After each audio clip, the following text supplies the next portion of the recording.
Keith. Hey. Keith Edwards, how you doing, man? Good, how are you? Nice to have you on here. How you doing this fine day? Pretty good. How are you? You seem a little on edge. Am I on? No, I'm not on edge. I'm just taking it all in. Who I am. Okay. I was just wondering what that was. This is just me, relaxed. No, it's good. Yeah, hell yeah. No, it's great to have you on here. I've been watching your YouTube content for a while, and I was very surprised when they said that you were down to come on the podcast. Why? Why surprised? I mean, okay, unbelievably easy to get all of the seediest right-wing personalities on any podcast, but then meanwhile, anybody from the left, it's like, seems a little bit more difficult. Yeah. I mean, well, I'm a big believer in Democrats should talk to anyone, anywhere, anytime. So I feel like I can't believe that and then I'll not also do it. Right. So. Yeah. No, I think that's like one of the biggest hurdles that the left has to get over is they have to just seem a little bit more. Just gotta hang out. Yeah. You gotta hang out. Yeah. I mean, that's like a thing that, okay, like the Joe Rogan podcast obviously has become like a haven for all of the worst, most conspiratorial right-wing ideas. But people forget that it started out as a bunch of comedians hanging out and built an audience that was like largely apolitical. Mm-hmm. So it's kind of easy to like guide that sort of audience into a particular political view. Whereas like, if you look at it from the left perspective, it's like, yes, you do have a bunch of like very, very big leftist content creators, but doesn't feel like they're necessarily like sculpting their audience into leftists. Like they built their podcast around that. Right. That's the initial audience. Yeah, like my audience is very left-leaning, obviously, but I think there are independents and there are some Republicans who watch, even if they're just hate watching. So.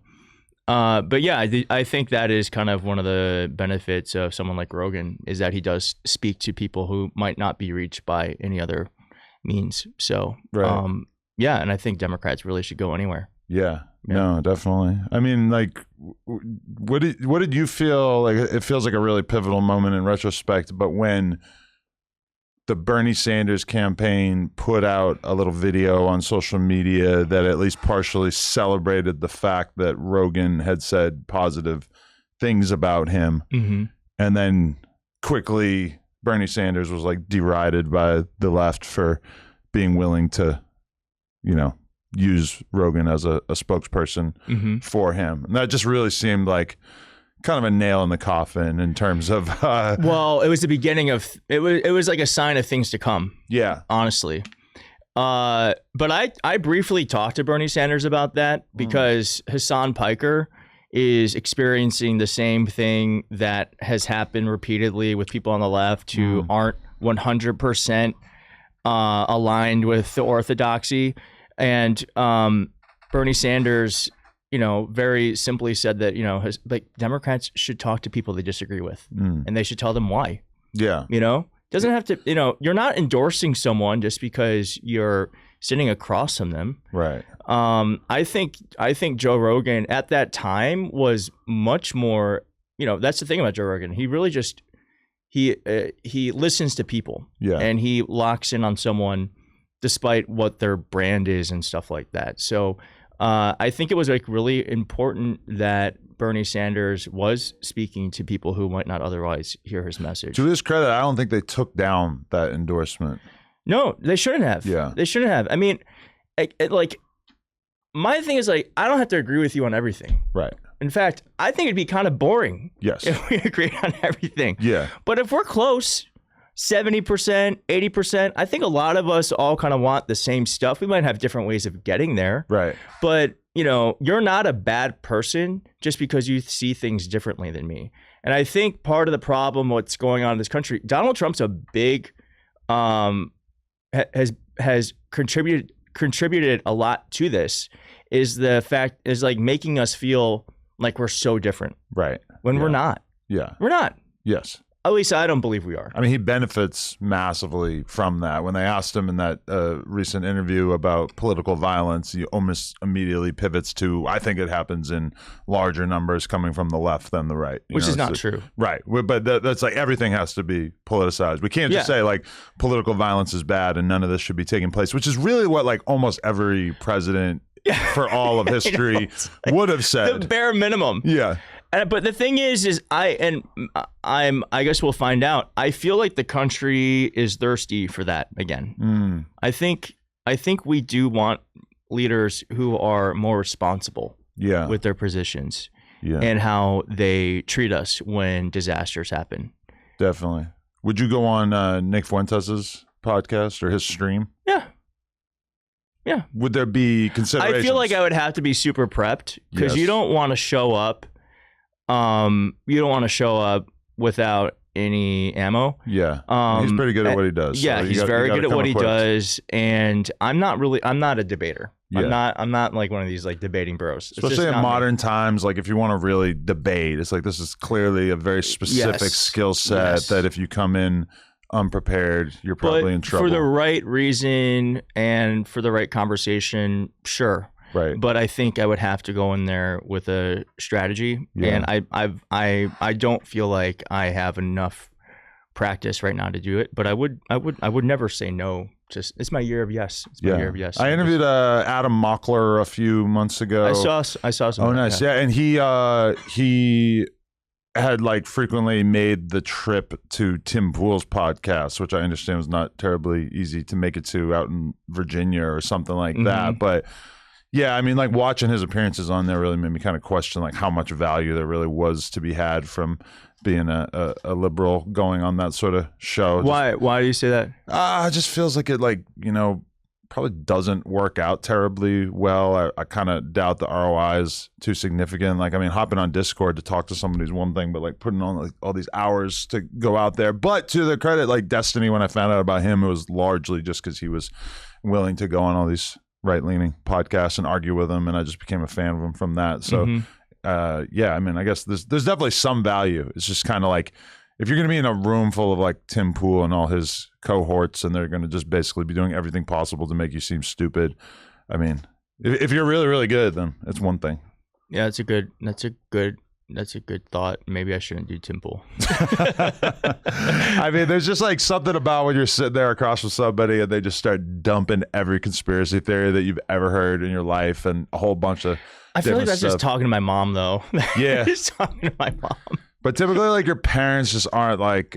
She's loaded with alternate facts. Yeah. Loaded with them. Yeah. And it's people will shit on you for being willing to do any sort of research while you're live. So I'm like on my phone, like, did the Jews really build the slave ships? And it's like, and it's like you're kind of like way past the initial claim by the time you get any kind of answer that might be useful in that moment. Yeah, definitely. So, okay, tell us about how you ended up becoming one of the larger liberal YouTube voices out now. Like, what was your journey to get here?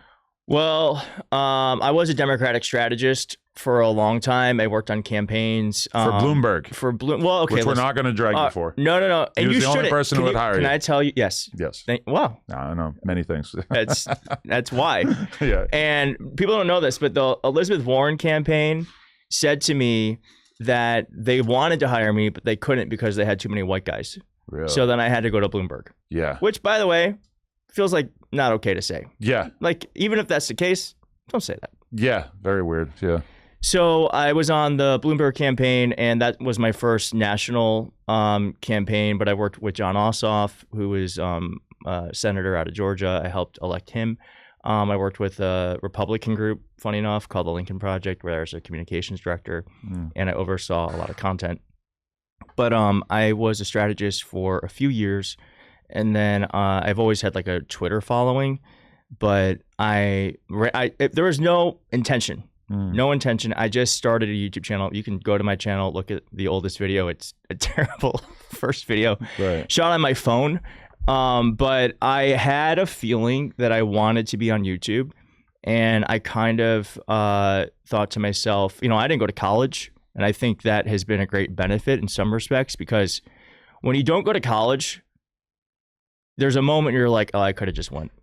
It's 4 years later. I could have my degree. Yeah. And so with YouTube, it was like that feeling of like, I can start it today. Yeah. I don't want to wait, because in 4 years, I could have started my channel.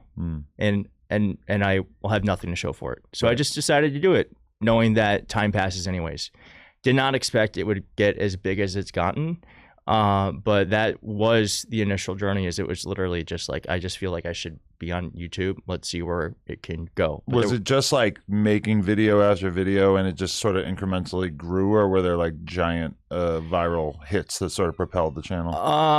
There was like a moment where I gained 100,000 subscribers in a month. And you're at what total right now? I'm at 1.3 almost. Okay. 1.3 million. And but there wasn't like any specific moment. It's been pretty steady if you look at it. There's been videos that pop where you get 20,000 subscribers or that sort of thing, but it's been a fairly steady rise, right? And fast. What would you say is like the biggest factor that makes a politically themed video do well for your audience as opposed to whatever you were doing in the beginning? I think I realized it just needs a hook. There needs to be a hook. You can do a lot with a video and you can talk about a lot of different topics that aren't related to the initial subject of why someone clicks in, but you have to give them a reason to click in, and then you have to give them a reason to stay.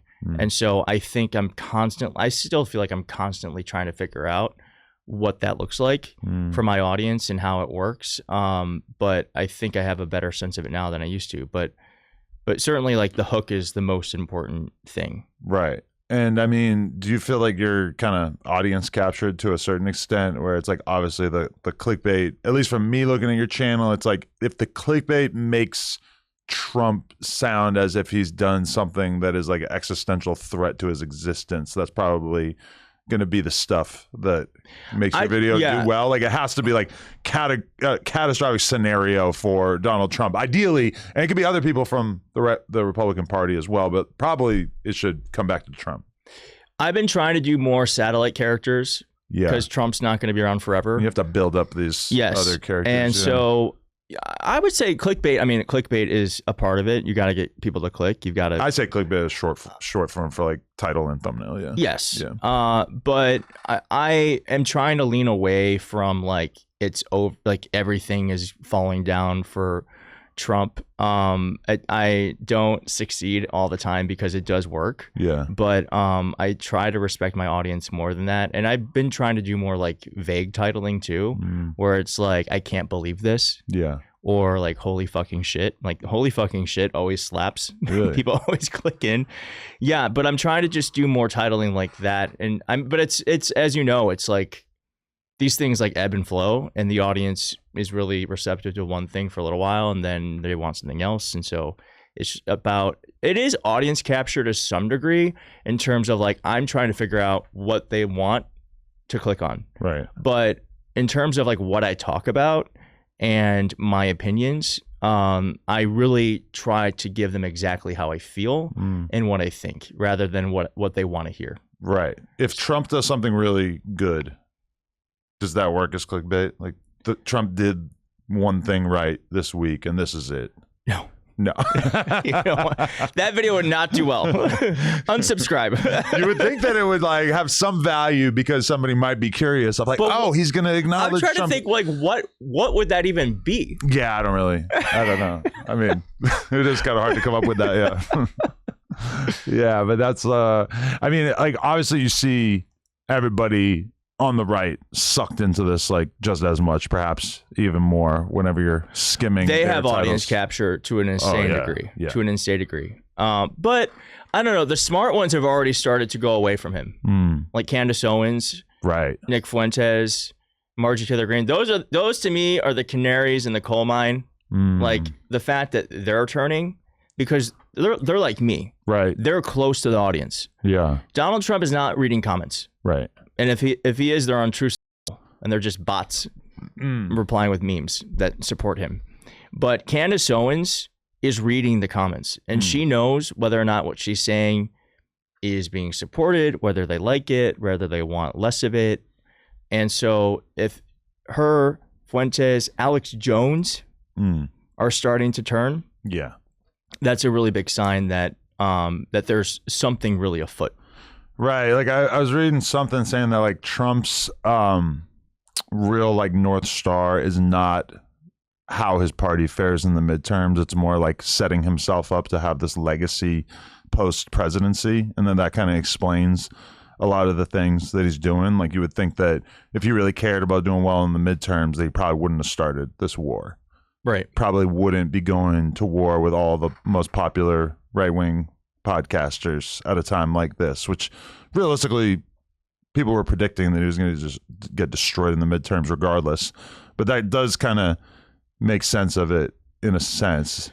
Yes, or not to get too conspiratorial, but I'm afraid of midterm shenanigans. So it could also be perhaps it's that Donald Trump doesn't feel like he has to worry about voters like he used to. Right. So we don't know, but I'll just recall that like in the 2024 election, there were all that on election day, there were all these bomb threats.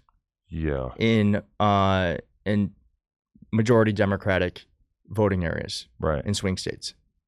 Never looked into that. Who did it? Why did they do it? What was the outcome of that? Did it change? Did it perhaps change the outcome of the election because people are afraid to go vote? Because we don't know. So yes, perhaps we will lose, or he will lose the midterms, but I wouldn't put it past him or whoever else did that to try to do something again. So I'm not like overly confident about what's going to happen in November. Yeah, I mean, it's interesting because, like, if Candace Owens has a North Star, I would just say it's conspiracies in general, and it doesn't seem like her audience is super concerned with all of these conspiracies working in lockstep together.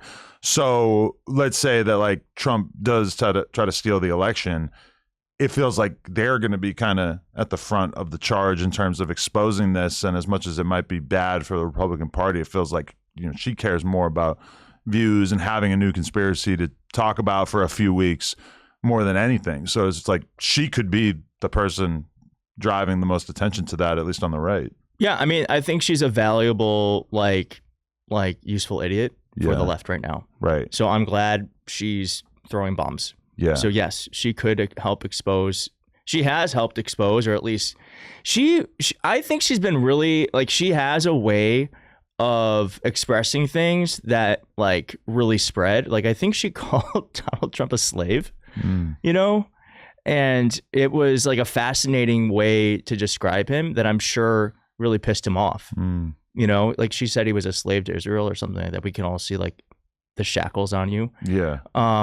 And of course, Donald Trump has ever since been extremely antagonistic towards her. Right. And like pretty racist, frankly. Yeah, yeah. I mean, when you watch her content, does it stand out to you that she might just be this like mentally unstable person who really believes these things, or do you feel like she's just like a very talented orator who's able to read the tea leaves and realize that there's a big audience for this kind of stuff? Because I don't feel like anybody could have predicted that her, accusing Erica Kirk and Turning Point of being in on Charlie Kirk's murder. I don't think anybody could have really called it that would have been a winning strategy.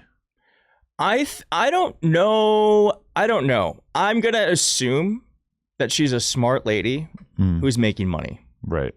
And she's grifting. That's what I'm going to assume. Because if she actually believed this shit, I think it would probably look a little different.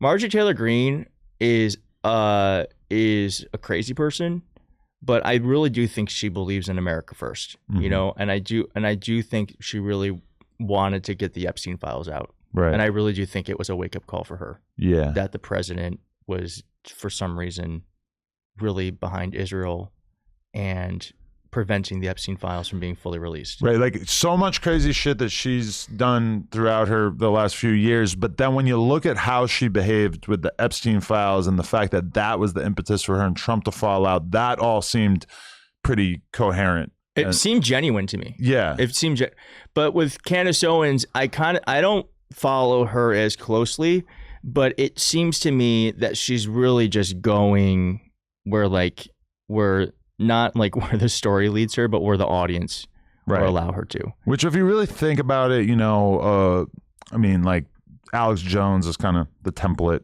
for what she's doing now in terms of like really forming a business off conspiracies. And it's like that kind of audience is the last audience that's going to really accuse you of being inconsistent. It's like right. You're not making a whole lot of definitive claims. You're just kind of allowing people to ponder.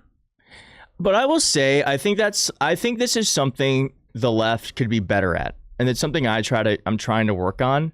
But left-leaning content creators are really good at the what and how, but they're not really good at the why. Right. They're not really storytellers. And Candace Owens and Alex Jones are not based in fact, so it's easy to tell a story that you make up on the spot. But they are really good storytellers. And that's the thing, not to get too whatever, but that's the thing human beings have been doing for a long time. Yeah. We love a story. And especially right-wing radio was huge throughout our childhood, whereas you didn't really see a whole lot. So I think left-wing content creators could at least look at what they're doing and say, all right, well, how can we, instead of just saying, well, actually, it's 28% is the going blah, blah, blah. And well, actually, inflation's 4 point blah, blah, blah, but talk more about the why. Right. Why does this matter? Why is Trump doing this? Why is Erica Kirk endorsing JD? There's a lot of questions to be thought about and to assert the reason for why it's happening. And if you take like a Adam Mockler or a Dean Withers or whatever, it's like their value proposition is more formed around them being like really fast talking debate style. Yes. Commentators, which is useful. That's which is great. Kirk. Yeah. But Charlie Kirk was that. In a sane world, that would be like the primary thing that we would be acknowledging as having value. But it feels like that does kind of fall outside of what maybe Alex Jones or Candace Owens is doing that makes them so popular with their side. I don't think you're ever going to change someone's mind with just a fact. I don't think facts alone can change people's mind. If that was the case, Donald Trump wouldn't be president. Right, yeah. So it can't just be facts. Yeah. We have to be storytellers. Definitely. So, okay, would you say that in general, like who do you look to on the left that you think is doing stuff that is good enough that it moves the needle in terms of bringing people towards the left? Like, who are the most important figures that stand out to you? I know you did this interview with Gavin Newsom. Do you feel like he is sort of like new approach towards social media and everything? Is that getting sort of closer to what the party needs? Well, we're in an attention economy. So I think what he's doing has been somewhat, I think it's been a net good to show, because basically what he was doing was he was pointing out the hypocrisy of how the president literally posts the way that he does, but it becomes news because no one expects Gavin Newsom to post like an insane person. Right. But he's just basically, well, actually, this is literally what the president's doing. The guy with the nuclear codes. So I think that's been a net benefit. I don't know if the podcast is changing hearts and minds. Perhaps. I'm not sure. I haven't seen any research on that. But when it comes to like left-wing, I actually think, we have all this stuff sort of backwards, because I think there are a lot of left-leaning creators who are not talking strictly politics. Right. Yeah. That are super important. I went on a podcast for this drag queen called Delta Work. Okay. And she is not political at all. But there's a lot of policy. There's a lot of left-leaning ideas in what she's talking about. Like, she has this whole thing where she's always pissed off at some corporation about how they're fucking us. Right. Now, that's not overtly like vote for Democrats, but it's still, I think, doing a really important job of waking people up that, like, hey, this isn't normal. Yeah. Like, we're all kind of getting screwed over. So I think that, to me, is like the thing is, like, we don't have to have, like, not everyone has to be like vote blue, but I do think that it's important to have liberal ideas in that. But I do think a lot of most people are inherently liberal.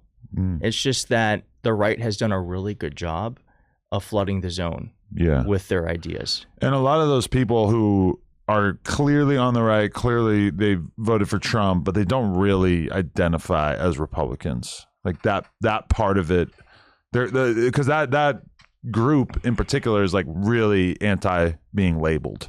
Yeah, I think most people feel that way now. Yeah. They don't want to be like, I think both sides suck for different reasons. Like I am a Democrat, but I don't feel particularly proud to say that. Like, I don't think either party is really representing people very well. Yeah. You know, I think most people feel like we're getting ripped off. Yeah. And I don't think you'd even have to explain why. I think most people understand that this system is severely rigged against most people. It's not rigged against everyone. It's working for a very small few. But that's a message that truly is not is like nonpartisan. And that should be the most populist messaging. That just doesn't feel like, I feel like people are coming around towards that, where that could be the biggest issue, but instead we ends up with like trans sports and bathrooms, and these things are like the most salacious to people. But that's all by design. Yeah. Like, there are people getting paid a lot of money from billionaires for us to talk about that. Right. Rather than the fact that, hey, why, like, flying's getting worse. College is becoming more and more unaffordable. Yeah. We don't, like, healthcare. The healthcare system here is awful. Another thing that's like unbelievably relevant to the average person's life that it just doesn't feel like the media cycle has enough room for. Right. So it's just like they would much rather us talk about trans people, which, by the way, I don't know about you, transfer's never affected my life. No. Yeah. Ever. No. Ever. But I couldn't afford to go to college. Right. So it's by design. Yeah. And it's very smart.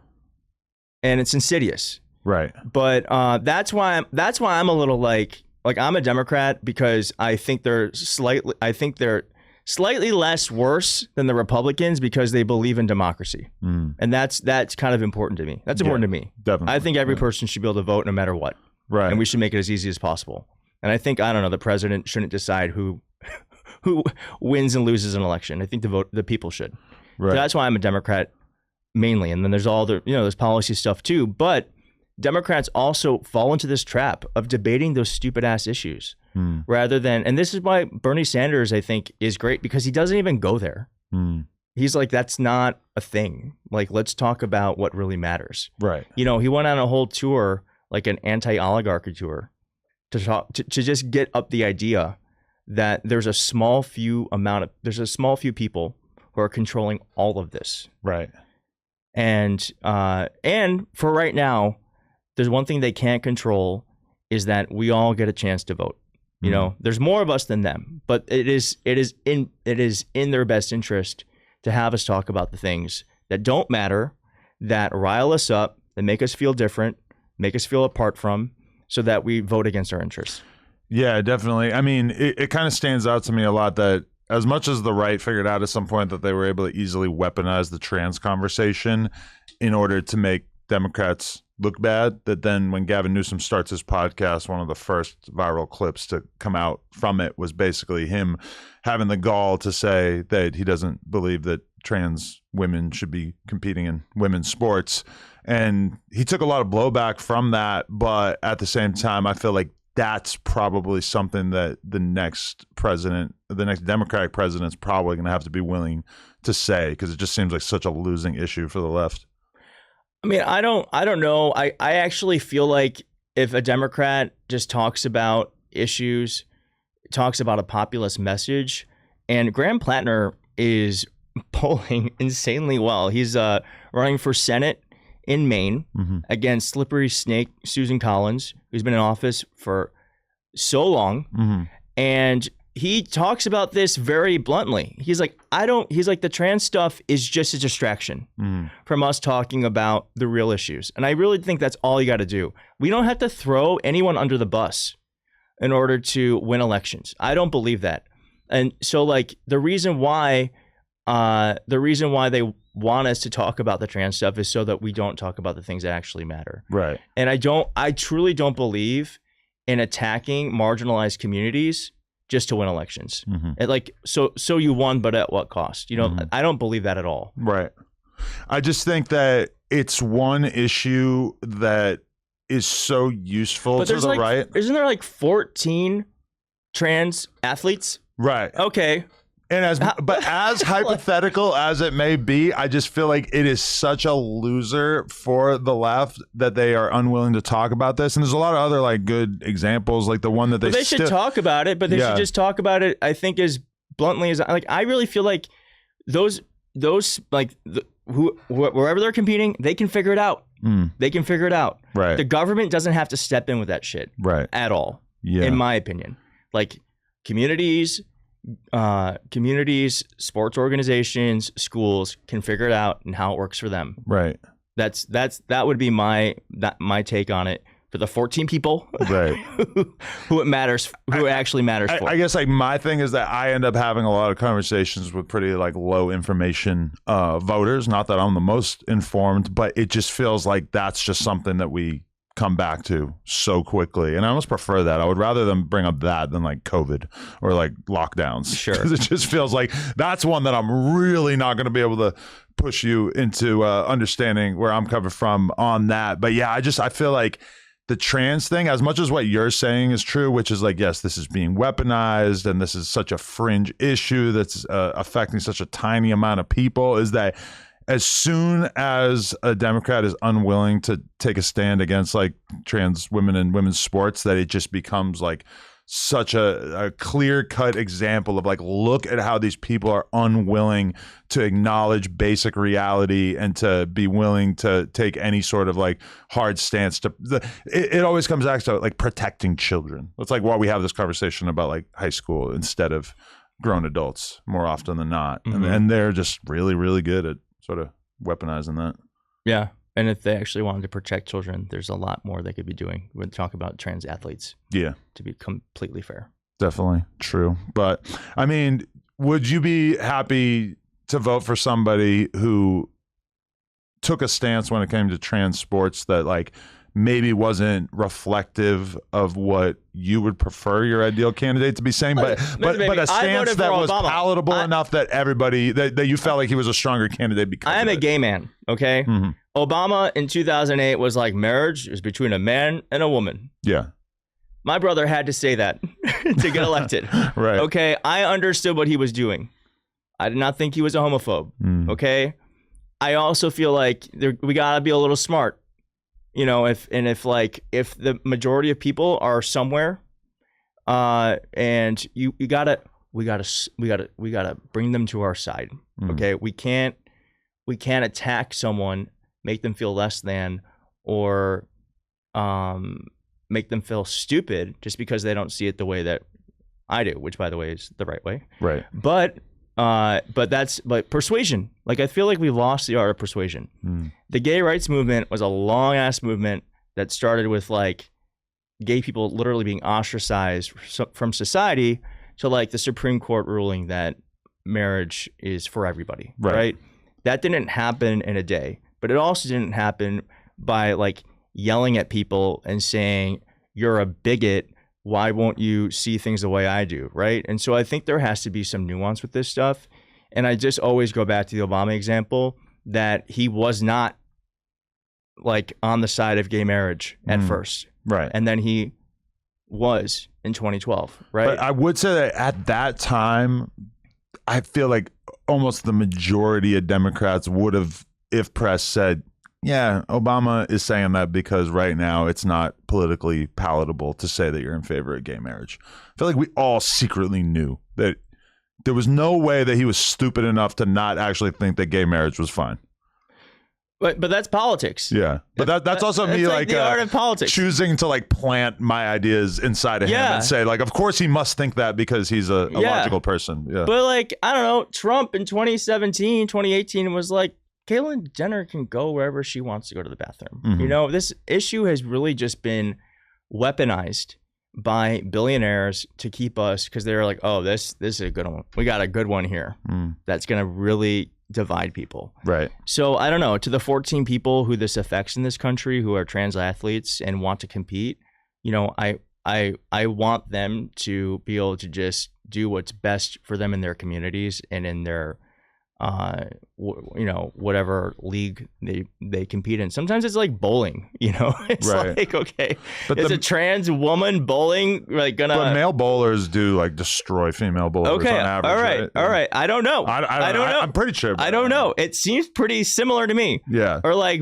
I truly don't know. Like a trans pool player, I don't know. Like I have like looked up there's a lot of like random sports that you would think would be very equal, where there's just little things that I feel like a lot of it too is just that men have like the bizarre ability to like really hone in and focus on things and kind of take their actual ordinary life. Like I was at like a parent dinner the other day, like from my kid's school, and I was kind of like seated in such a way that I could hear what the women were talking about and what the men were talking about. And the women were talking about their kids the whole time, and the men were talking about AI the whole time. And that just really stood out to me. It's like, this is the difference between men and women. Yeah, there's definitely a difference. Probably all these women really wish that we weren't talking about AI and that we were talking about like what soccer program to put our kids in. Yeah. But that's my thing. Is like, I feel like the differences should be celebrated. There are differences and they should be celebrated. And it's the same thing with trans people. Like there's a difference.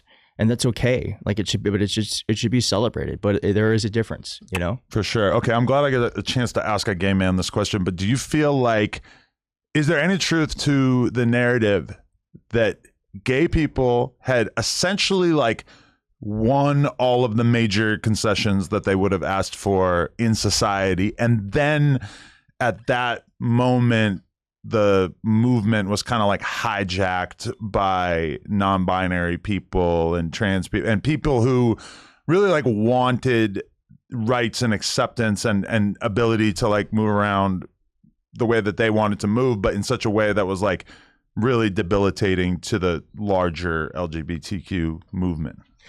So I don't know. Do you have I don't expect you to fully even jump on board with that, but it's like, do you have any sympathy for that argument? Does it feel like there's any truth to that? I don't. Okay. I think there are like the groups. Right. There's the groups. And it has been said that they needed like the next thing because they gotta fundraise. They gotta, for sure. Like, how are we being, but that's what I've read before. Right. I don't know if there's any validity to that. But I mean, people are like discriminated against in this country. Right. Okay. Just because they happen to see things differently, because they might want to live their life slightly differently than outside the norm. That's not a new thing. And so I don't think it was like, all right, okay, LGBTQ, all right, time to focus on. I don't think it was like that. No, right. I don't know. I mean, that's like really conspiratorial. Yeah. I think with all these things, it's like the simplest explanation. Like I imagine that, like, I don't know, like probably more and more trans people were like getting attacked and killed. And so it became a bigger issue to defend. Yeah, so definitely. I mean, it also stands out that like a lot of the weirdest, trans, non-binary adjacent things are things that no human being would ever encounter in the real world. It's just that they're like, the libs of TikTok style accounts like have really figured out how they could make content, which by the way is awful. Yeah, it's awful. Right, but they like that. There was a moment where I like sort of realized as that account was become popular, like, oh, like all they have to do is like mine the social media content of the people that they most disagree with, and they have just like an infinite supply of content. For better or for worse. Yeah, for worse. Yeah. Yeah, definitely. It's weird when you go like, bro, because you're from where are you from? I'm from Warren, Michigan. Right, just outside Detroit. There's been times where I go down south, I'm like Nashville, and it's just like, oh shit, like I'm really in the culture war out here, where you have like a lot of different businesses blatantly have signs like describing their bathroom policy because it's actually controversial out there, and you've got all these right-wing companies like buying billboards. I noticed you have an all-gender bathroom here. Very progressive. I mean, honestly, we had this building for like 3 years, and that sign was there when we got there. All right, woke. No, but literally, like, sometimes the rappers will look at that sign and be like, "Oh no, y'all on some weird shit," and I'll be like, "But it's just a one-person bathroom." No, it says all gender, and it is one stall, which means that a man or a woman or whatever could use this bathroom, and it's just amazing that like the gender thing, they just see the word gender and they're just like, ugh, yeah. It's like when people were getting upset that there was an all-gender bathroom on the plane. It's like, well, what do you expect? Yeah, it's for everyone. Yeah. Every airport bathroom you have ever used has been an all-gender bathroom. Yeah. Okay. So when it comes to your YouTube content, is there a weighing in your head that takes place of like speed versus accuracy? Like how important do you consider it to be to have the story 100% authenticated before you're willing to make a video about something? And like, how much does it matter that you get this video out about something that Trump did right now versus 8 hours from now? Well, I don't know. It's like some of them is like if Trump farts and you can hear it, right? You don't really gotta. There's no a fart is a fart. Yeah, you don't gotta fact check that, right?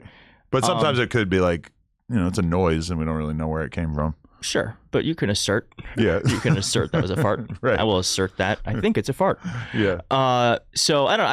I think I try to not be fast. I don't try to be first. I just try to make sure that I'm finding the best stories for my audience. And so if that happens to be something that's breaking right now, it won't matter because in 3 hours, I'll have more information about what's happening. With the White House Correspondents' Dinner stuff, there was a shooting. There was almost a shooting there. Which you were sort of adjacent to, I was adjacent to. I was stuck at the Substack party. Wow. But I rushed home to make a video about it. Not because like all the facts had been uncovered. I mean, we at that point already knew who the shooter was and all that sort of stuff. But it's just, I think, important to get some facts out there. And a lot of my audience thought it was a false flag. And so I don't know either way. I'm going to assume the simplest explanation is the right one, which is Donald Trump hires people who are idiots. Idiots attract idiots. And so he's got maybe not the best people trying to keep him safe. But it's like the Secret Service, right? Yeah, it's a Secret Service. But it just feels like that to me is a simpler explanation. Then it was, then it being a false flag, for sure, than Donald Trump, who right. I don't know, can't string 5 words together, is a master manipulator that can construct this drama in theater of this guy running. It doesn't make sense to me. I mean, that clip of the guy running through the lobby past all of the security guards and everything was pretty astounding because it really made you feel like, oh shit, like I guess that's what this would look like if somebody was going to be able to assassinate the president in the scenario. I mean, if you could run past 20 security guards, then maybe that's all you need to do. Yeah, and people act weird when weird things happen. So it makes sense to me too that people are like standing around being like, "What do we do?" Like I just think, but I will say, I do not trust anything coming out of this government, like at all. I don't think I ever should have. I think there should be a healthy skepticism of what the government tells us, what our leaders tell us, what the media tells us. But especially with this administration, who they're just not trustworthy. I just don't know what to believe. For sure. And then, that shooting takes place and then almost immediately you just see like every right-wing personality that you follow putting out the same messaging about how clearly that was weird. Yeah. Wasn't that weird? It's weird, but it makes so much sense because just a few weeks ago, I think Ashley Sinclair is her name, the one that Elon put a baby in. Yeah. But she had kind of like aired out all this shit and said like, oh, this is how it works, is that there's like a White House led group chat that's basically like telling everybody what messaging they should put out there. And when you see it like that, where like, everybody bringing up like, oh, this is the justification for why Trump should be able to build his ballroom or whatever, that like that makes so much sense. That's not just like an obvious talking point that comes to mind after you see an assassination attempt on the president. It's like, well, this is why they should have let him build his ballroom. I know there was a viral tweet that was like, of course the false flag is for a ballroom, not to remain in power indefinitely. Yeah, I mean, that just like made so much sense to me right there. And I've kind of like heard over the years of like, oh, there's all this like sort of dark money that's going to right-wing commentators and everything. But like right there, when I saw everybody latch onto that ballroom thing, I was like, oh, okay, clear as day. Nobody could ever tell me that this wasn't coordinated. Well, the messaging was. Yeah. For sure. Yeah. Yeah. And but a lot of people see that messaging and they're like, oh, the shooter was part of this plan as well. And it's like, no, this is them being opportunistic. Yes. Something bad happened. Let's use it to our advantage. Yes. Let's leverage this so we can. What's funny, though, then the next day the courts were like, no, you can't do the ballroom. Yeah. Yeah. That's hilarious. But is there any equivalent to that on the left? Are there signal chats in which I'm not in those. People ask me to join them. I always say no. I don't want to be in those. Yeah, but you've heard about it. Okay. Yeah. And they're not paid things. It's just group chats. If they're paid, I don't know about that. Okay. But there are there's a lot of signal chats. I'm in some chats with content creators that I like, but it's not like organized by anyone. Right. And so when the Eric Swalwell stuff started happening, for your audience, maybe they don't know, but like a candidate who was running for governor, was accused of rape and sexually harassing his staff. And it's something that I had slightly heard about a couple of years ago. I knew someone that he had DM'd and like sent dick pics to. And so when he was polling very high, I was in a group chat with a couple other content creators, and we were like, how are we gonna like expose this piece of shit? Okay. So like we were coordinated in that way, and like Ariel, who was in that group chat, was one of the main people who was able to organize taking him down. But we all decided on March 22nd to push out like some blind items about Eric Swalwell, just to like blow up, at least to let reporters know that there's something going on. And when we did that, that actually did make a big difference, and reporters started to look into it in a more serious way. So there's like coordination can be really useful. That's why they pay for it. But from what I know, Democrats have not found a way to be useful coordinating with money. Well, there's like, I mean, if you want to take what the Ashley St. Clair girl was saying at face value, I mean, she was very much saying that like there's just billionaires who have all these pet causes and they're willing to dump money into it, and the money's like pretty inconsequential for them. It's really good money too. Yeah. Like there was some creator on TikTok who said that a Republican aligned organization was going to give her $30,000 for like a post, and the Democrat aligned one was going to give her like $2,000. Yeah. So that's like what we're up against. Yeah. Or if you want to take it back to like what Tim Pool was allegedly paid to post all this sort of Russia-friendly propaganda, it was like $400K a month or something, like this outrageous amount, like more than any content creator is realistically probably making off of AdSense or whatever their main business models are. Yeah, and so that just doesn't exist on the left, because there aren't a lot of billionaires on the left who want to help destroy the system that created their ability to have as much power as they do. Right. So that's like the imbalance here, is that there's a lot of money in politics, but a lot of it does go towards the conservative side because they want to remain in power. They want to make sure they have as much money as possible. And there's only like really left-wing creators are only ones that are like really against that. I actually said that's not true, because I think Steve Bannon is he's like really much so against like oligarchy and corporate control, and he's a populist. So I think that does exist on the right, but he seems like he would be the one facilitating the billionaires spending all this money. He would, but not about that, about like immigration or some shit, you know. But there are populists on the right too who are against corporations and greed. Right. No, definitely. I was just listening to the new Sam Harris and Ben Shapiro podcast that they put out, which I found really fascinating, them to speaking to each other. But like there's one dynamic that keeps coming up, which is like Sam keeps basically like listing off all of these terrible things that Trump has done, and Ben, to his credit, really has this mastered in terms of like how to justify anything that Trump has ever done, which is to basically say, listen, is it fucked up that he basically danced on Rob Reiner's grave like the day that he passed away? Yes. But ultimately, I'm willing to choose somebody who is advancing the policies that I believe are important. And if he says mean things on Twitter, if he goes on shitty rants and says unkind things about women, etc., I'm just perfectly willing to accept that when in comparison, if I were to go and vote for Kamala Harris or support Kamala Harris, it's like all of her policies are working against what I believe in. This is from Ben Shapiro's voice. And it is kind of hard to think of the opposite example of that, where there would be like a left-wing candidate that we were all willing to support despite thinking that they were a horrible person. But like from your perspective, is that an acceptable justification of Trump from somebody like Ben Shapiro, or do you feel like that's a cop-out to not be willing to? And to his credit, Ben does say that Trump does bad things. He'll say that, whereas like a lot of people on the right are jumping through hoops to try to justify literally anything that he does. I guess. I mean, but if he does bad things and you still support him, then what's the so it doesn't bother you? Then are they truly bad?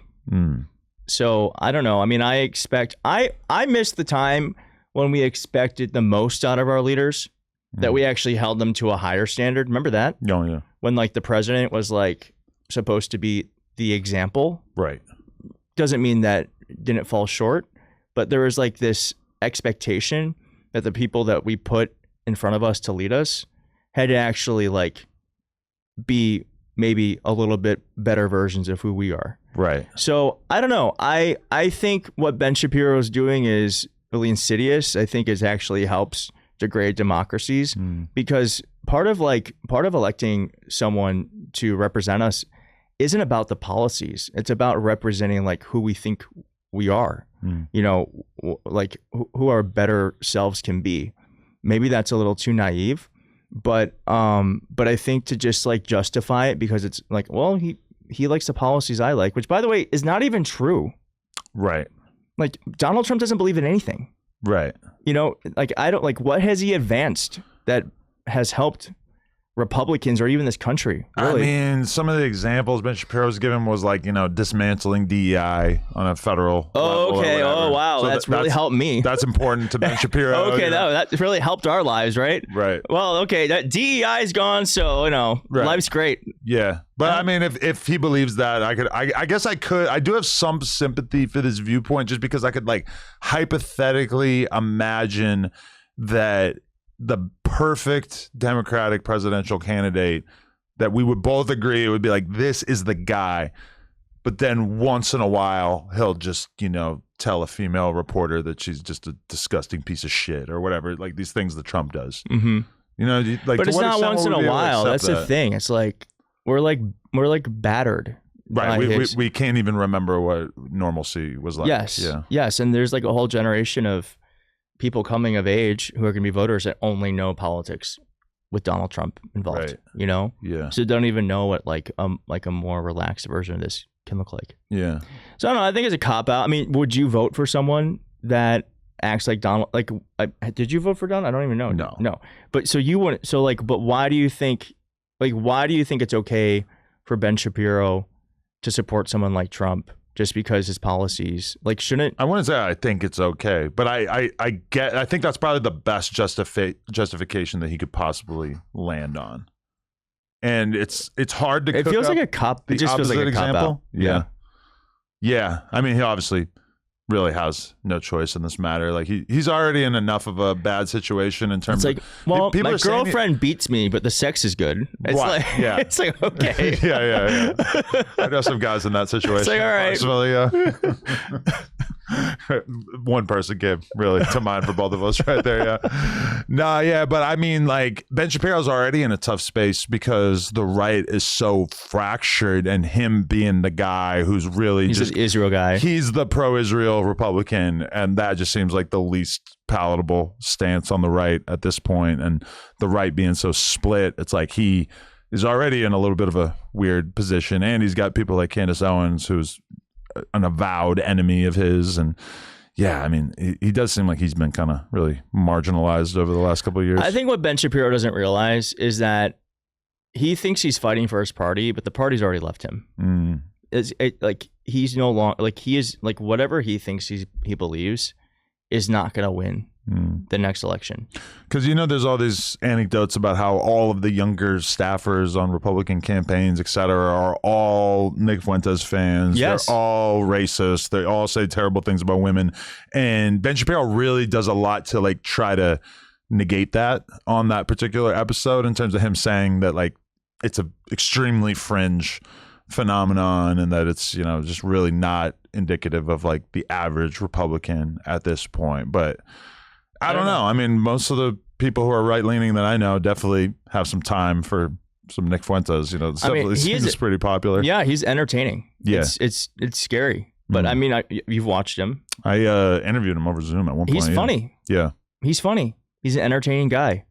I don't actually know. I don't know what his impact is writ large on the party. We'll see, because he's saying like in the midterms, don't vote for Republicans. Right.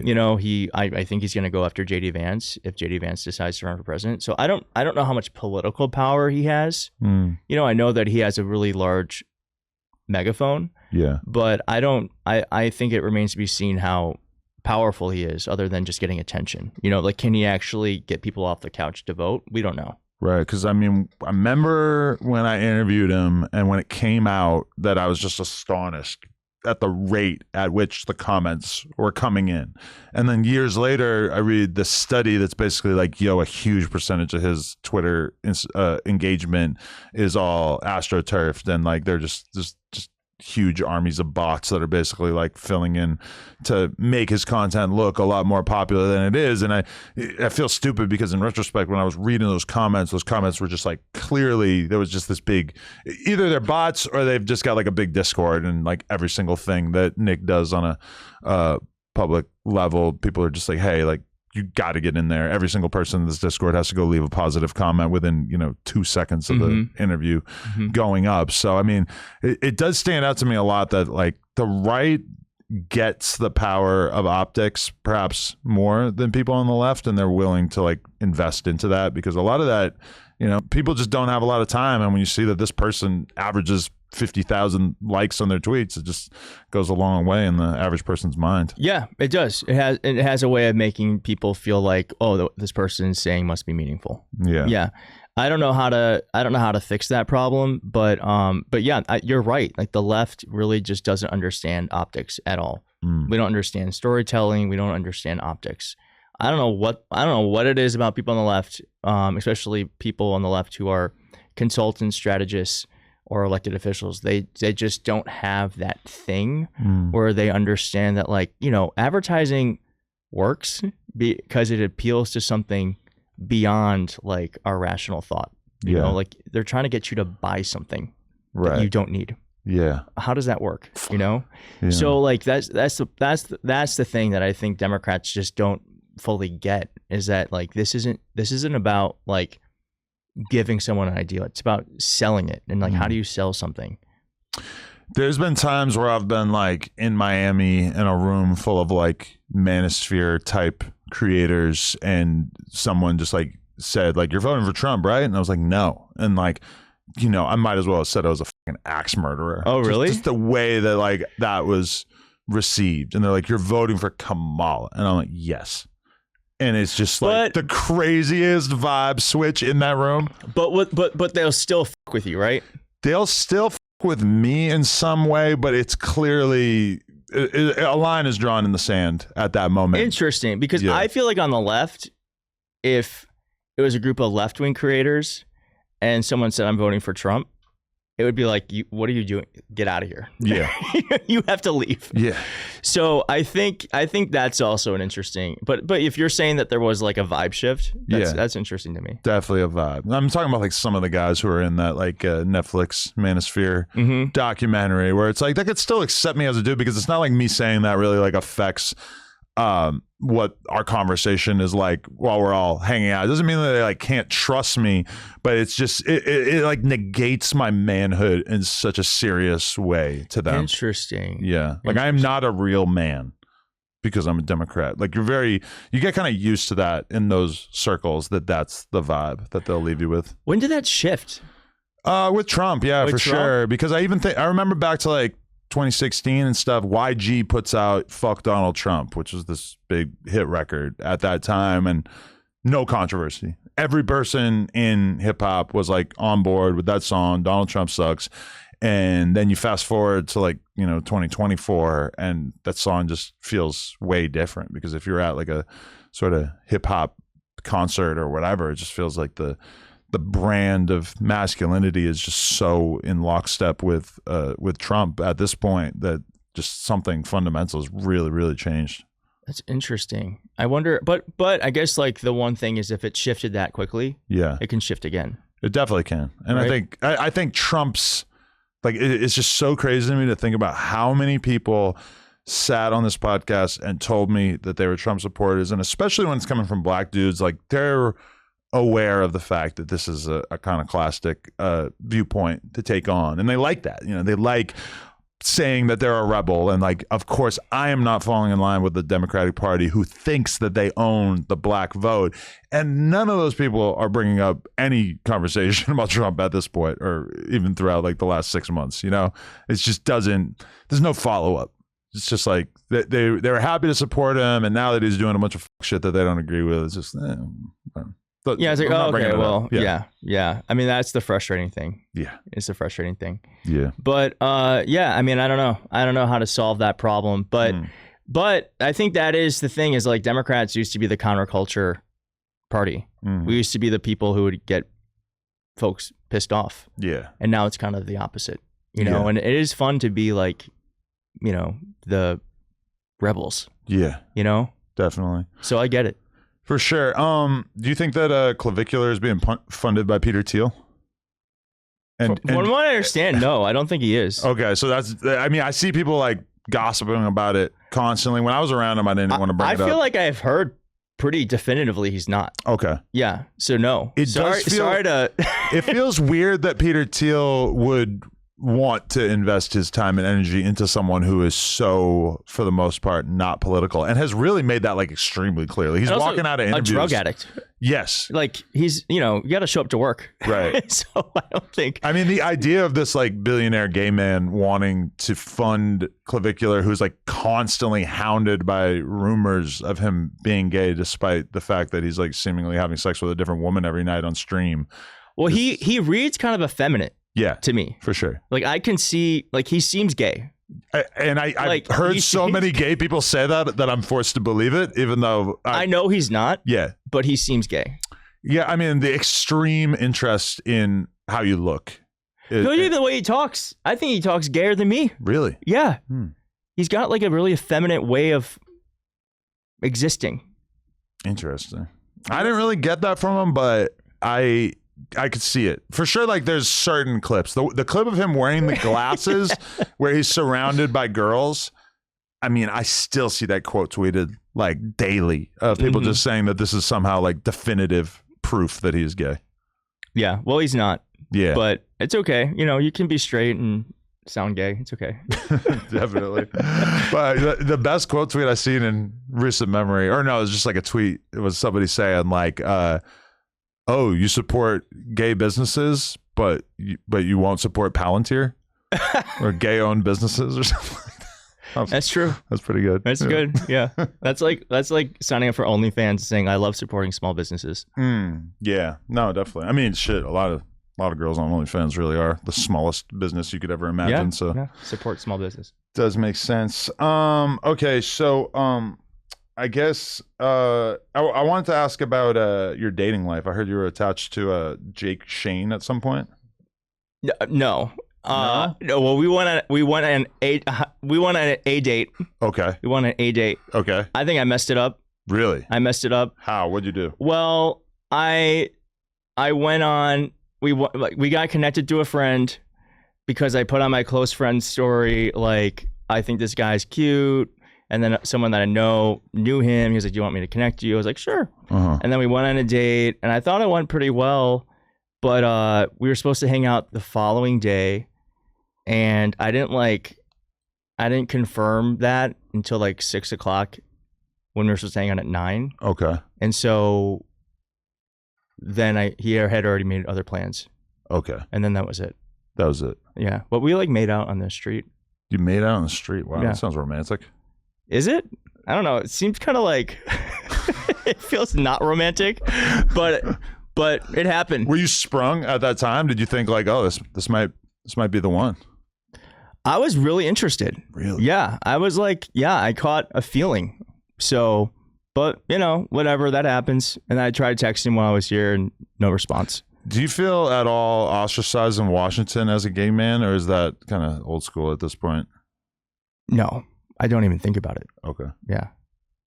No, don't think about it at all. Yeah. Yeah. I mean, that kind of says a lot, but it's almost like an absurd question, right? I guess. I mean, but that's just me. Yeah. It might not be the case for everyone. Right. I'm constantly coming out. So I'm not as worried of getting clocked, as they say, So because you don't really like read gay. I don't. That's what I've been told. Whenever my audience is always growing, so I'll say occasionally I'm gay, and a lot of people will be like, "What?" They don't care, but they're like, "I had no idea." Right. I was like, "Well, I never mentioned it." So, but maybe that's part of the reason why. But I don't know. Like, I don't know what it's like to be like a gay black man, trying to work in politics, for instance, right? Who's like effeminate. Maybe that's harder. Do you have any aspirations to actually run for office at some point or be involved in that world? I'll just say like never say never, but I enjoy what I do right now. But does it stand out to you that you would probably enjoy your life a lot less if you were to go into politics in that way? Well, I think that's like one of the best ways you can make a difference is by being in the rooms where big decisions are made. Right. So I don't know. But I do believe like if God wanted me to do that, then it'll happen, It would be fascinating to see somebody who's like really in office and really maintaining like a consistent YouTube presence. Like, can you imagine if I'm like breaking news, Donald Trump just farted, and the next day I'm like voting on a procedural bill in the Senate? I mean, do you think that would be hard to pull off? I mean, like what you do does take a lot of time. Those would probably be the biggest issue. I think if you're a politician and you have a YouTube channel, I think it just has to change the type of content you're doing. It changes. Like you're not doing breaking news content. But certainly there's a way to do it. When you read a tweet from somebody who works in politics, for the most part, do you just assume that it wasn't written by them? Because I was listening to you with the Gavin Newsom conversation, and you were kind of acknowledging that at a certain point you just like went to work basically writing tweets for organizations. But quite frequently I'm just like, does this guy seriously have time to just sit down and write this tweet in the middle of the day? It just seems kind of unlikely. Who, like Gavin? Just certain politicians. But Gavin, sure, yeah. Like, I mean, he's got a lot going on. It's not like his Twitter. Yeah, I mean, how long does it take to write a tweet? Yeah. Right, but the perfect tweet that like, Well, that's the problem. There's no perfect tweet. Right. You should really just be writing your own stuff. Right. That's how I feel. I mean, I know popular musicians that have people that like work for them that just write tweets about whatever. Well, I guess it just depends the type of politician you are, the type of artist you are. I write my own tweets still, even though I could have a social media person do it, just because I just think it's really just, it's like another way of talking to people. And I do think that as we keep going, like it really, really should be the politicians who are like, it's basically like giving a speech. It's like a small short snippet of like, but most politicians don't really write their own speeches too. So I know it's a problem. Yeah, it's a problem. But that's kind of how we got here, because it's also fake. It's also theatrical. It's also made up. That Donald Trump kind of just like broke through the fourth wall and said, "This is all theater." It also just stands out so much that like politicians are some of the last like big public figures who are still tweeting consistently. Like it's just not like celebrities don't tweet ever anymore. No, I mean, there was a study that showed that that was because Elon Musk bought Twitter and completely changed it. A hellscape. Yeah, but it used to be celebrities tweeted the most. Yeah, I was actually, and that is somewhat true of all social networks, I think, in the sense that people just don't really see as much value to be derived from creating content on social media. But like, I was watching this YouTube video that a guy I know made about Jonah Hill yesterday, and at one point Jonah Hill had a public controversy because Don Lemon attempted to say hi to him in a hotel lobby, and I guess Jonah Hill was kind of rude to him and didn't really acknowledge him, and Don Lemon just hopped on Twitter and tweeted about how rude Jonah Hill was in this moment. And just reading those tweets, it just felt so quaint of like, holy fuck, I remember when celebrities thought that it was appropriate to use Twitter to call out other celebrities. And like, you like Rihanna. Rihanna was so good at Twitter. Right. She was so good at it. But you can't imagine Jonah Hill ever hopping on Twitter or anymore. Yeah, no. I don't know if Don Lemon's actually like off that, but even with him, like, he's just not going to take some petty personal grievance like that to Twitter. It just feels totally inappropriate. Maybe your Instagram story, even that. Instagram stories is where a lot of the action happens now. Yeah. And I think TikTok has taken a lot of the, like, Twitter used to be really cool because you'd have a sense of what's happening, like what's the biggest thing happening in the country and sometimes in the world. And that's really what we've lost now, is I don't really feel like you have it used to be that Twitter was like, it was just like this ongoing narrative of like funny things happening, interesting things you're being brought into. Doesn't exist like that anymore. But I think TikTok is kind of that. I'm not really on TikTok though. Are you? My wife was telling me the other day that she's trying to read X amount of books this year, and I told her I want to look at TikTok for an hour a day, and she looked pretty disgusted by that. But I really feel like I need to pay closer attention to TikTok because just given what I do, like I see Logan Paul interviewing some guy who's super viral on TikTok, and I have no fucking clue who he is, and then I realized like, oh, this guy has millions of followers on TikTok from doing whatever kind of content. Like, that's where a lot of the stars are born these days on social media. It actually really stands out to me that what you do is way harder in modern times because of TikTok. Like, doing your exact content but making 1 or 2 minute versions of it for TikTok would probably be so much easier. Having a YouTube audience for that kind of content, I think, is more difficult now because the content is less bite-sized. Getting people to watch 10-minute videos is way harder than getting them to watch a 1-minute video. Well, yeah. I mean, they're watching on their TV. Yeah. They're not watching on their phone. And that alone means that this is like a replacement for them watching Netflix, which is you're competing against Netflix as opposed to a bunch of other talking heads on TikTok. Yeah, I'm competing with Warner Brothers. Yeah. Yeah, it's hard. Definitely. But people watch me and then they're also scrolling on their phone. Yeah, a lot of that. But it's not. I wish I made vertical videos. It sounds easy. I mean, you could probably get somebody to take your YouTube content. I tried. It doesn't work. It doesn't. Really doesn't seem like it translates. It doesn't do as well. No, I mean, I don't.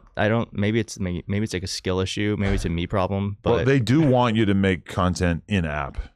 Like, if you're using TikTok to film it. Does that make a difference? I don't think it matters. Does it really matter? It makes a difference. Clearly, it's not like a complete difference. It's not like a one-to-one thing, but for sure it makes some sort of difference. Or when you watch somebody and they're clearly recording the video like sentence by sentence and they have to reach over and press stop every time they say a sentence, which just really stands out to me. Is like, how the fuck are you not cutting that out? But yeah, it's part of the language they have going on over there, I guess. How do you feel when you see your peers, or I guess maybe it's not your peers, but like just the internet in general, using Charlie Kirk's death as a punchline? And even after all these months, still, like, I mean, a lot of people making memes out of this. I don't like it. I don't like that. My sister died. My sister was murdered. And so I don't like that. I do with making fun of Erica Kirk because I think the way she's acted has been bizarre. Right. I know that everyone grieves differently, but I don't think what she's doing has been helpful for her, honestly. And I do think she has weaponized his death in a way that's kind of disgusting. And she's also capitalized off it to make money. So I don't like making fun of his death. I think it was, I don't think Charlie Kirk was a good guy. you know, I don't think he deserved to be murdered in front of, you know, the entire world. Right. So definitely. But it feels like the joy that a lot of people on the left get out of making memes out of Charlie Kirk is very much like a response to the unabashed cruelty of the right. Of like, we're doing this because we need to call attention to how hypocritical you guys are when you'll let Trump like literally do anything. I don't know. Maybe. I just think people are shit posters. I just think that's a lot of shit posters. Who even knows? Like, what prominent Democrat or political content creator on the left has made fun of Charlie Kirk's death? Yeah, like almost posters. Nobody who's really well known at all. So somebody like Destiny who's like a streamer, but like, okay, like he's like an admittedly like mega edgy streamer. He's like a provocateur too. Yeah. But like Donald Trump literally has celebrated someone's death. Yeah. Over and over. He's a president. So I don't know. I just think we're kind of maybe putting too much emphasis on random people on the internet. Yeah. And not enough on the actual leader of the free world. I also just, when I see somebody making a meme where they take Charlie Kirk's head and put it on a picture of Chief Keef from 2011, I just don't think that that's really like getting to the right. Like I don't know how much of that they're seeing or if they get it. You don't think that's changing hearts and minds? I don't think that they on average have the understanding of the world to know what those memes represent, and it's just like I doubt it's like ending up in a lot of their feeds on no Facebook. I mean I don't I don't think, I think you're right. Yeah. And I don't think it's helpful. Yeah. But I don't know, there's always gonna be shit posters, and I don't know, there's always gonna be like memes. So but there has not been many people on the left who are like prominent who have like celebrated his death. But from what you see Elon tweet, you would think that every Democrat in Congress was posting memes about Charlie Kirk's death. Like they love to lean into I know, this. but that's the thing. Doesn't that bother you? It's like that they're just like, I just think they think we're so stupid. Yeah. They have no respect for us. The amount of lies. Yeah. I seen Elon tweet 10 times about how the guy that was attempting to murder Trump is like, oh, the Democrats want you dead, and like, look at what they will do. Yeah. Like that guy represents the average Democrat. And I'm sorry, your average Democrat's like a 50-year-old wine mom. Right. But I just feel like it feels like that messaging doesn't go anywhere. Like as much as Elon has the biggest account on the biggest, not the biggest social network, but a very, very big social network that is very important. It feels like he says these things that should be mocked and, you know, at least discussed, and then nobody cares or talks about them at all, which it feels that's like the thing. important. I mean, I know, but that's I don't know how to solve for that. But you're right. Like I just think we're so used to the lies. Yeah, we're just used to them just lying all the time. It doesn't impact, I don't think, the broader electorate, but I do think it like revs up Republicans, you know, and it does create that feeling of division, like that they think that people like me want them dead. Yeah. Like I think there's probably I don't know if it's a majority, but I imagine there's a lot of Republicans who think that Democrats just want Republicans dead, which is just not true. Yeah. It's insane. It's an insane thing to say. It's an insane thing to say when you can't find a example of anybody who's in in government. Like the best example, like if we ask chat right now, is going to be such a stretch. Yeah, it's just insane people. Yeah. It's just, we have a problem with guns and access to guns, and insane people shouldn't be allowed to get access to them. That's kind of the problem. What do you feel when, like, I was watching the Sam Harris Ben Shapiro conversation, that Ben Shapiro, you know, he mentions Hassan at least once or twice, and it feels like they're kind of leaning on him to paint this picture of the Democrats as being very, very extreme, and all the most fringe things that he's ever said on stream will now be recontextualized to, like, I don't know, maybe actually affect the next presidential election. Like, is that surprising? Do you think that should change how Hassan communicates, like, even if he doesn't want to, because he's just such a big voice at this point? But what is he? I truly don't know what he said that is like so extreme. But when you stream 10 hours a day each day, right, 7 days a week, you're gonna not say everything perfectly, right? So I don't know. Like I don't think Donald Trump had dinner with Nick Fuentes. Although he was kind of duped into it by Kanye just dragging Nick Fuentes along with him. Oh yeah. Poor Donald Trump. Well, I don't think we have like a reason to believe that Trump actually knew that he was going to be there or had any idea who he was. But that to me is even worse. That they're letting such an important person just have dinner with whoever. It's not a good answer either. Yeah. So I don't know. I mean, I think Hassan Piker is not a bad person. I think he has views that are antagonistic of some people who are center left, some people on the right. But I don't think that he is someone that we should not engage with because some folks disagree with him. Right. You know, but I also don't think he speaks for Democrats at all. Well, he admittedly is not a Democrat. No. Encouraged people not to vote for Kamala. I don't think he did that. I think he at the very least said like either candidate that you vote for, you're going to get the same outcome, which seems kind of laughable at this time. But he did say that.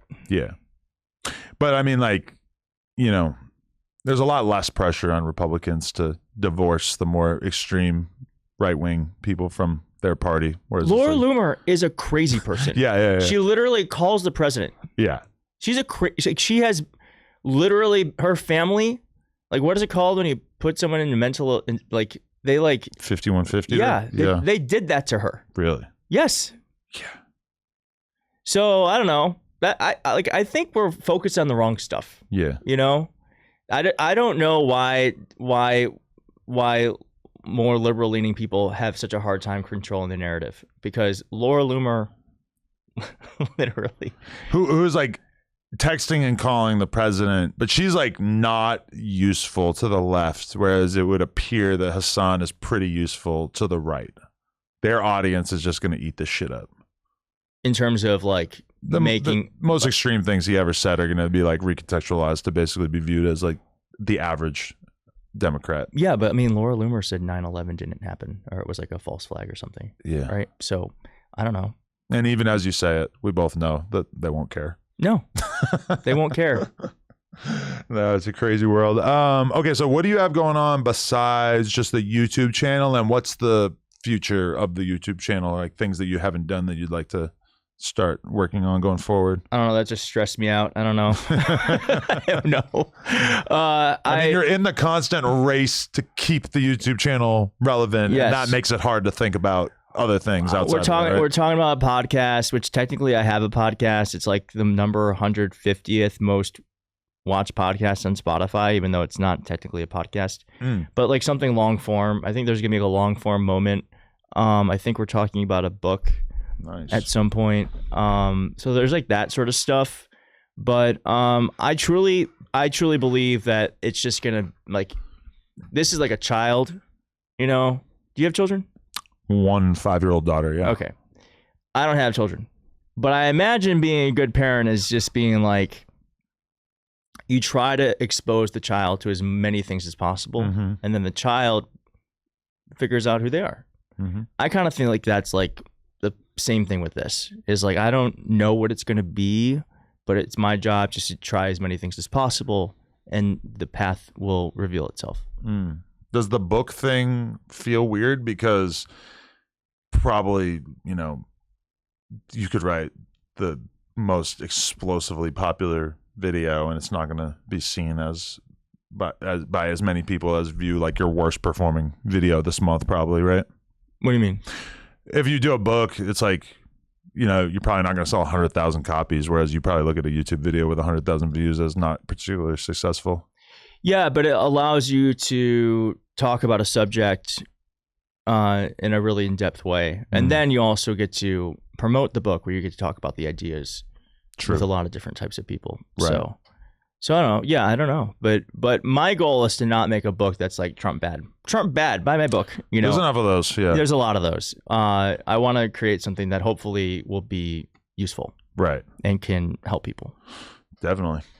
Okay, Keith. Very nice getting to know you. Yeah, thanks for having me. Everybody out there, definitely tune into his channel. He's got a lot of good content know where out there. My camera is, but hello. Yeah, it could be any any camera at any given moment. Yeah. Thanks. For sure, man. Yo, I appreciate your time. Right, thanks so much. Thanks so much. Keith Edwards, No Jumper, coolest podcast in the world. Check us out on YouTube, TikTok, Instagram, etc. Like, comment, subscribe, and shout out to our members. Thanks, man. Thanks.